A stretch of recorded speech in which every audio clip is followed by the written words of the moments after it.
Hey y'all, I'm Anna and welcome back to my channel and welcome back to the third episode of What's for Dinner.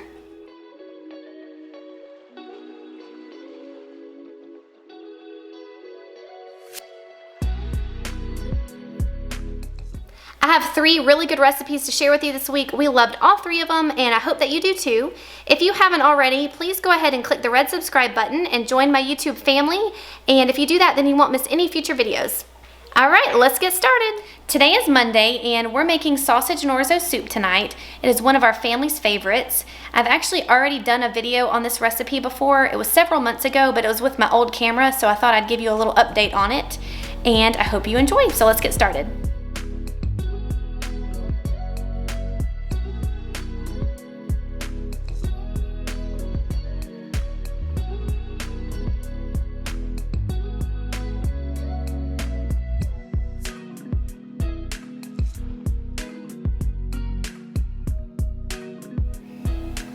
I just turned on my Dutch oven and I'm gonna preheat it to about medium heat. Now I'm gonna add about a tablespoon of vegetable oil. I'll add in the onion and the sausage.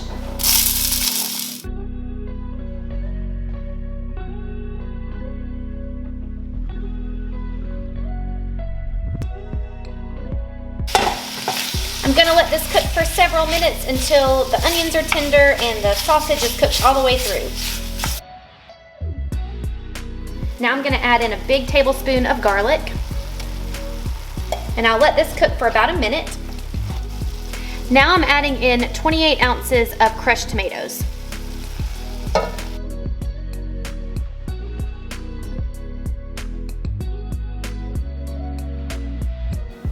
Now I need 4 cups of chicken stock, but you know I use the Better Than Bouillon base, so I'm gonna add 4 cups of water and 4 teaspoons of this.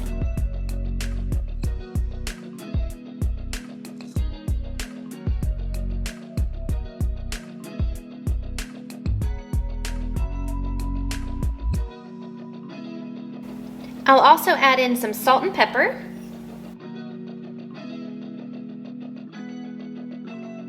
And some Italian seasoning. You can use as much or as little of this as you want. I don't like a ton because it can be overpowering.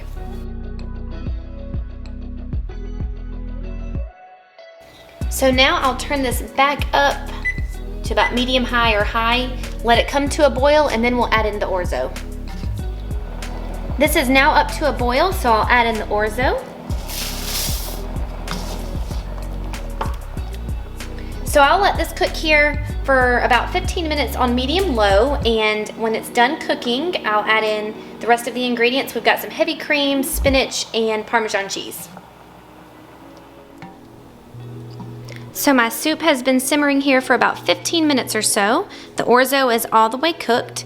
So now I'm gonna add in about a 1/4 cup of heavy cream.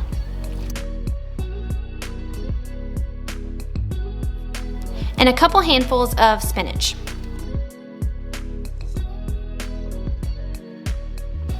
And now I'll let this wilt down a bit, maybe about 5 minutes or so, and then we will add in one more ingredient, some Parmesan cheese. The spinach is wilted nicely, so now I'm gonna add in a 1/4 cup of freshly grated Parmesan.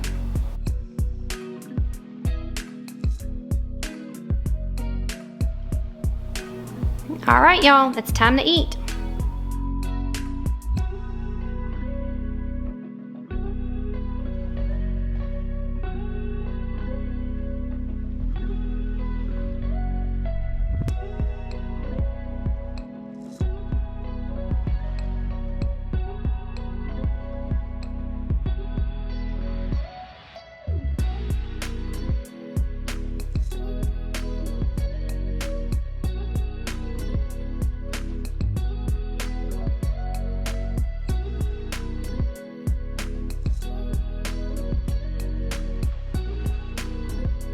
Owen, do you like your dinner?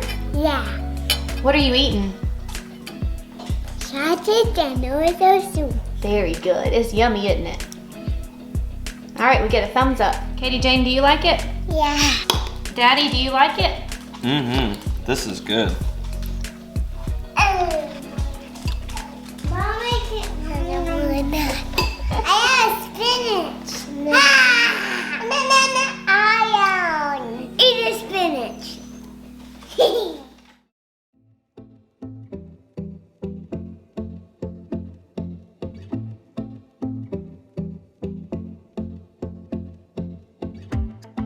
So tonight I'm gonna make 2 quiche, and I'm gonna make 2 completely different ones.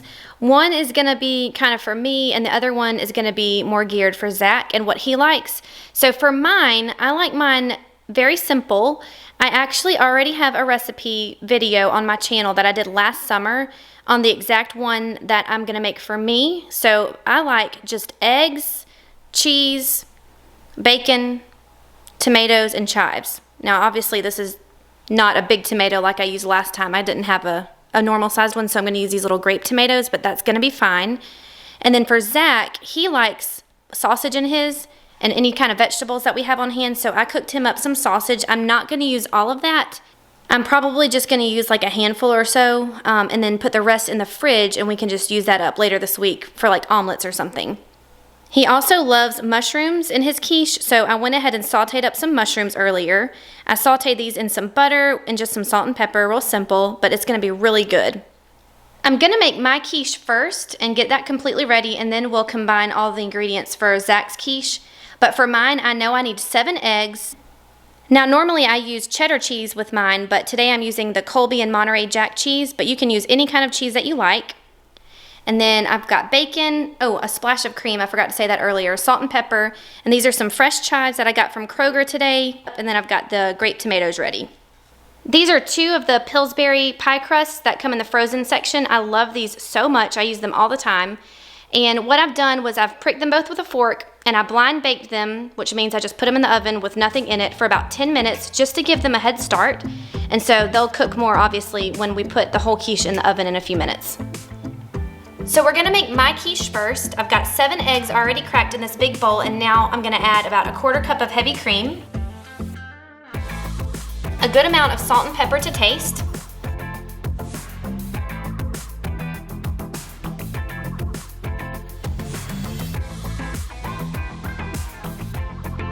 to my eggs, I'm gonna add in a big handful of my cheese,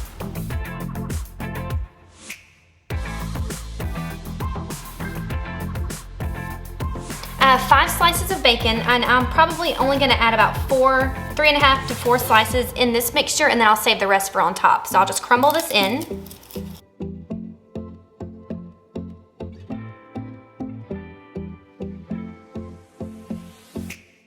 Now I'll add in the fresh chives.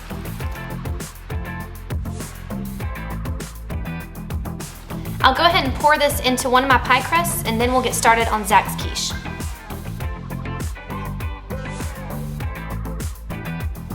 All right, not sure what I'm thinking. I still have to add stuff to the top of this, duh.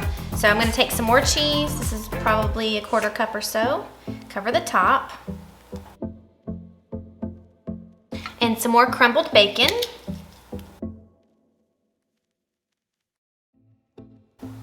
And now I'll layer the tomatoes on top.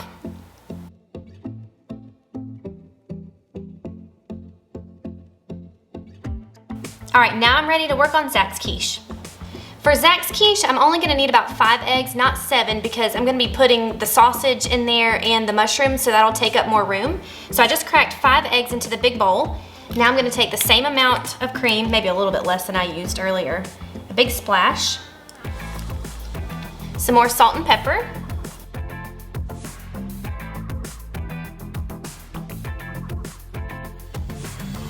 a good handful of cheese.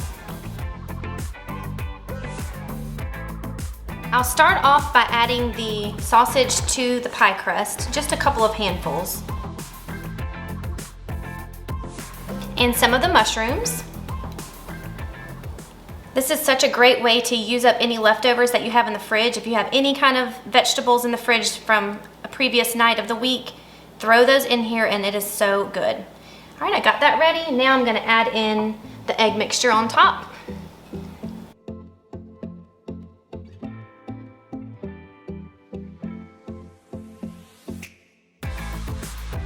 And some cheese on top.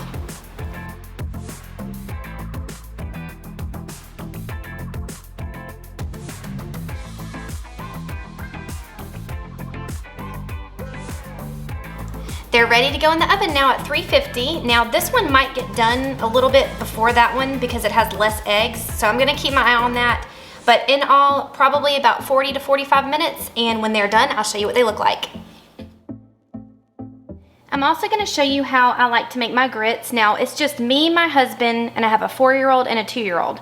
For all 4 of us to eat as much as we want, and we really don't eat that much because we're also going to have quiche, I need 3 cups of water, and then we'll do 3/4 of a cup of grits. So that's technically 3 servings, but my kids don't eat that much, and like I said, we're having quiche, so we don't need a ton.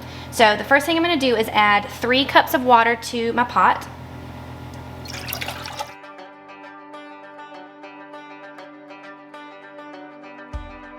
I'll add a good pinch of salt to this, maybe about half a teaspoon in all.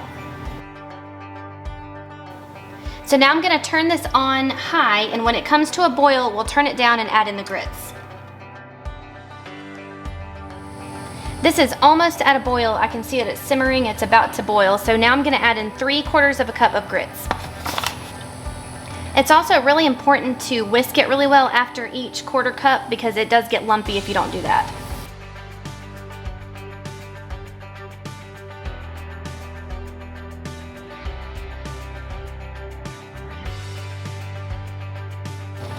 I'll lower this now to about medium-low, and in a couple of minutes I'll add in some cheese, but first I need to add in some butter.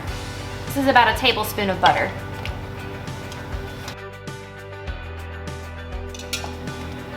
My grits have been simmering here for about 5 minutes now. They're not completely done yet, but they've thickened up quite a bit. So the way that I like it is with 2 slices of white American cheese. And if I had thought better earlier, I would have grated extra cheese from that Colby and Monterey Jack block, but I already put all of that away and I don't feel like taking it back out. So I'll just add in some sharp cheddar, some pre-shredded, about a handful. So now I'll just let this sit here on low. I'll cover it up, and the quiche will be done in probably 5 to 10 minutes, and then it'll be time to eat.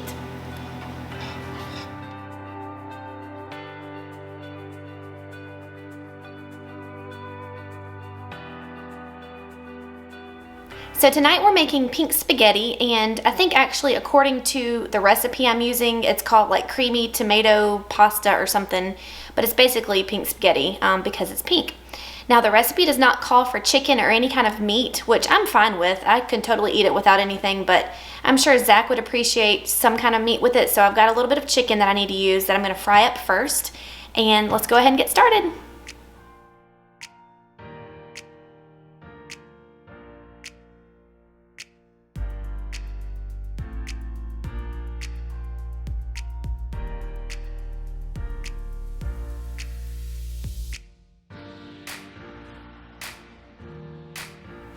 So this was just one really big chicken breast that I sliced in half, and to season it, I'm going to use salt and pepper, garlic powder, onion powder, and paprika.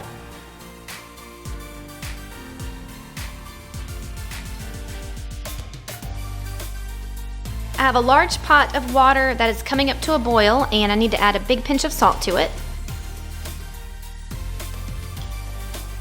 To a large skillet, I'm going to add 2 tablespoons of butter, and I'm going to turn my stove on and heat it up to about medium heat. Now I'll add in the chicken, and I'll cook these on both sides for about 5 to 6 minutes.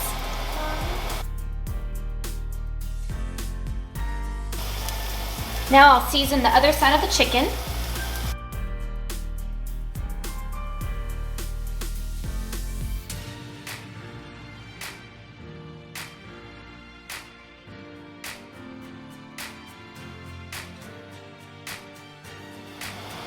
My salted water is up to a boil, so now I'm going to add in 10 ounces of spaghetti, and I'm using the vermicelli, but use any kind of spaghetti you like. I'm going to cook the spaghetti about 2 minutes less than the package directions because it's going to cook more in the sauce. So the recipe says to cook the onions in 2 tablespoons of butter, but I'm just going to use the leftover butter from this. So I'm going to add in my onions. And I'll let these cook for a couple minutes until they're nice and soft.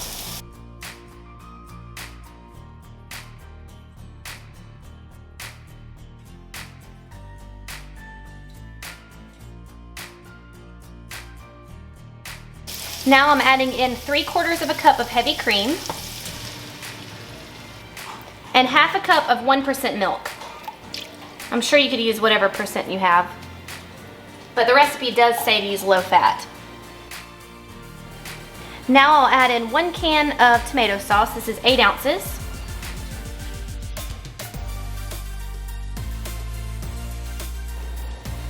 So I'll let this sit here on about medium heat until it thickens, and then we'll add in some Parmesan cheese and some dried basil. The recipe calls for a teaspoon of dried basil, but I don't want that much, so I might do maybe a 1/4 teaspoon.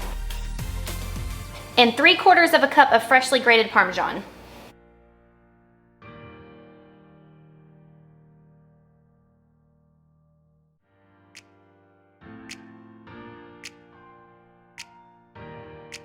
Now this will get thicker as it sits and simmers for a couple of minutes. Those noodles will soak in most of that liquid.